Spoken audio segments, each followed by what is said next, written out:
welcome to this episode of the L Forum Leadership Speak series. We have embarked on this new journey of talking to entrepreneurs about empowerment being a competitive advantage in their organizations. Today, I have the pleasure and privilege of inviting a very dear friend, Madhu Hittuvalli, Managing Partner of NStarX. Welcome to the show, Madhu. Thank you, Ringo. Nice to be here. So basically, I'm a mechanical engineer from IIT Kharagpur. Then tried my hand at mechanical engineering for a couple of years with Bajaj Auto in Pune. Then went to IIM Calcutta. After that, started my career with Pfizer in Bombay and spent about nearly 4.5 years with ICI Paints.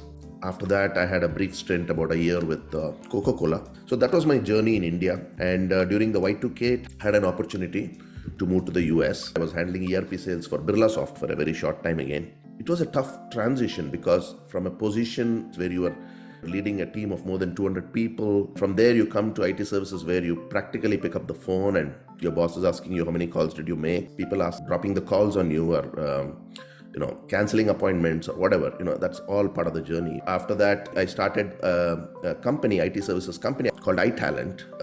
Basically, we were focused on typical consulting business. So we wanted to move up the value chain, and that's when we tied up with my friend who had just set up a company in Bangalore.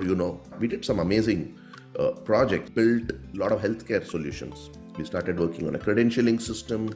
We built the electronic health record system.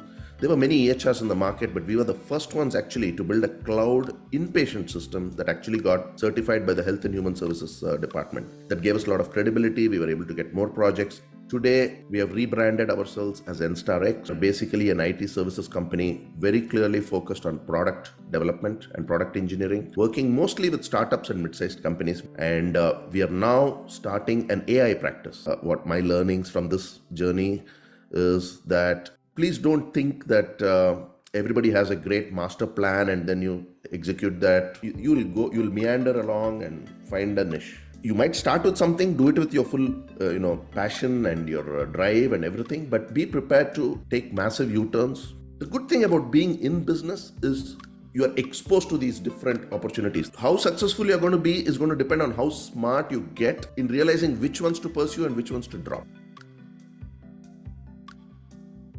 Empower obviously means giving responsibility with the authority. I think as a leader, an entrepreneur's role is to decide when to empower somebody, how much to empower somebody, and who's that person that they need to empower. But I need to know that his career goals is aligned with the company's growth and performance. You can only empower people whom you not only trust from an emotional point of view, but also from a capability point of view. The next part of empowerment, according to me, is transparency. That person knows how much revenue we are going to make, how much is our cost, what is our gross margin, what is our net margin. They become more conscious about your bottom line.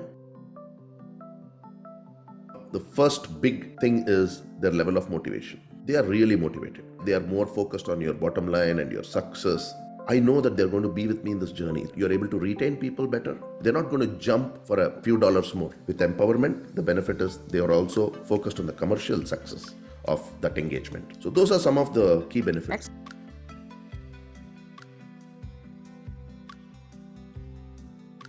There are always challenges when you're dealing in a company that is geographically distributed. The person being empowered is managing a team. There is always a concern that they could end up becoming a power center. Can they bring in their personal biases in their decision making? So I think the one way to address that is to constantly talk about it. Sometimes just bringing it out in the open addresses that issue. You have to tell them, hey, look, I'm empowering you. You can hire the people, you can do it. But please remember that I'm trusting that you're not going to bring your personal bias. I don't want all the people being hired coming from your village.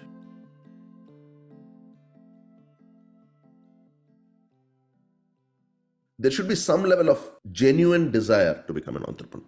If you're going to do it, decide on a timeline, okay, give it everything. Whatever business plan you have, it will get thrown out of the window over a period of time. Don't assume that your business plan that you started with is what your company will end up. The other advice I would give is accept the ambiguity and uncertainty. That is the key difference between a job and being an entrepreneur. Lastly, don't get emotionally attached to any of your initiatives that you're pursuing. If it is not working, be ready to walk away. And everything should come with a timeline, right? Having timelines is very critical. Thank you so much for your thoughts and suggestions and your experiences, Madhu. And I wish you and NStarX all success and many, many more successes. Thanks for having me on this. Thank you so much, Madhu. Like, share, and subscribe to the EL Forum channel. Click the link below to enjoy the full video.